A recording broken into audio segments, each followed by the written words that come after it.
மொத்தம் பயங்கர ஸ்பீடாக ஒரு வண்டி வந்துட்டு இருக்கு. நான் கூட யாரோ பெரிய ரவுடி தான்ப்பா பயங்கர வேகமாக வராங்க அப்படின்னு சொல்லிட்டு நான் ஓரமாக நின்றுட்டு பார்த்தா 13 வயசு பையங்க என்ன வேகமாக வருது ஸ்பீடு. அதை பார்க்கவே முடியல. எத்தனையோ வீடியோவில் நம்ம பார்க்குறோம், கை போயிடுது, கால் போயிடுது, கண்ணு போயிடுது, வாய் போயிடுது, காது போயிடுது, ஏதாச்சும் ஒன்று ஆயிடுது. பெற்றவங்க எவ்வளோ துடிக்கிறாங்க, லட்சக்கணக்கில் செலவு பண்ண கடனெல்லாம் வாங்கி காப்பாற்றணுமே அப்படின்னு சொல்லி எவ்வளோ ஃபீல் பண்ணுறாங்க.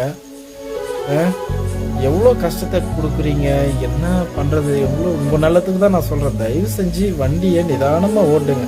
வண்டி நல்லது தான் நமக்கு, ஆனால் அதை நிதானமாக போயிட்டு நிதானமாக ஓரமாக பத்திரமா வாங்க. உங்கள் நல்லதுக்கு தான் நான் சொல்கிறேன். யாரையும் நான் காயப்படுத்த விரும்பலை. தயவு செஞ்சு நீங்கள் சொல்லலாம், போட நான் எப்படி ஓட்டினா உனக்கு என்ன, நீ வண்டி வாங்கி தந்தே எனக்கு அப்படின்னு கூட நீங்கள் நினைக்கலாம். ஒரு உயிர் அனாமத்தான் போகக்கூடாதுன்ற ஒரு நல்ல எண்ணத்தில் சொல்கிறேன். தயவு செஞ்சு வண்டிகளை நிதானமாக ஓட்டுங்க. குழந்தைங்க கிட்டலாம் கொடுக்காதீங்க, பெற்றோர்கள் கவனத்திற்கு. ஓகேங்களா? ஓகே, வீடியோ பிடிச்சிருந்தா ஷேர் பண்ணுங்கள், நம்ம சேனலுக்கு சப்ஸ்கிரைபர் பண்ணிவிடுங்க. பாய்.